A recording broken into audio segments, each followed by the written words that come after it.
In this video, I want to show another example, 18 JSTL.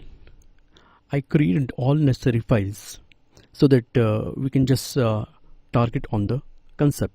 First of all, I would like to show you the index.jsp file. In this file, we have just a navigation link. Once you click over the link, the action will be invoked act.do. According to the web.xml file, there is a mapping which says that whenever you access the act.do, the aservlet class will run. Here, I created a controllers folder, and inside the controller folder, I created a servlet. We also have a models package, and inside the package we have a model class book. Class book has 4 properties: book ID, title, author, and price. We also created getter setter for each property: author, title, and book ID. Now inside the servlet, we created a book object and we set all the properties of that class. Like we set the book ID 1, title, Java, author, and price. After that, we created an attribute naming bk, and the attribute value is our book object. And then we forwarded this request to the next.jsp page. Let's open the next.jsp page. Inside next.jsp page, I used the JSTL tag cout. Using that tag, I want to print request scoped attribute bk. As you know, in servlet class, we created the attribute in request scope. That's why there is no issue. You can access the request scoped attribute bk, but in point number 2, when you again print the value of attribute bk, which is saved in session scope, we already know that there is no attribute bk in session scope. That's why the value will be an empty space. Then after that, there is a line decorator 1, and then we use the cset tag. Using that tag, we created an attribute naming book, and we saved this attribute in session scope, and the attribute value is bk.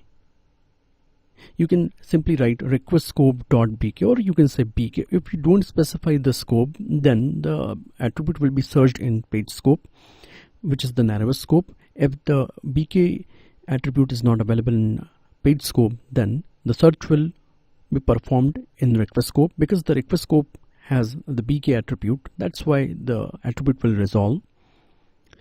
Then, because we saved another attribute naming book in session scope, and the value is the same book object, that's why in line number 3 and 4 we tried to output the request scoped attribute bk, at the same time session scoped attribute book, because the attribute name is book in session scope, so the book object will be the same object, right?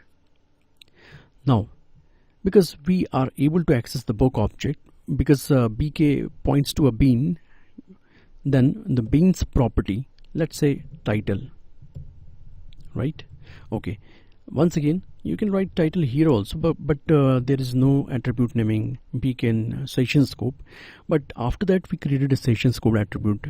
That's why we can write the title attribute, once again the title attribute, and we are ready. We are using JSTL tag, so that you need to use the taglib directive, prefix, and URI.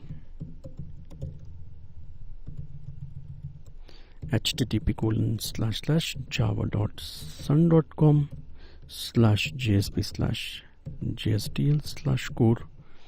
Now we need to compile this package. We have the example number 18 JSTL cd 18 JSTL webinf src java c -t classes controllers. Let's compile the code. Now because we are ready now, so access this 18 JSTL example, the link, we just clicked over the link and you can see that request scoped attribute BK and session scope doesn't have the BK attribute, but later on when we save the attribute we are able to access the same object, right? So in this example the intention was to tell you that attributes value can be a simple constant string or you can specify an EL. So you are not supposed to write EL here. You can write the EL or a constant string in the value. Scope is optional. So see you in the next video.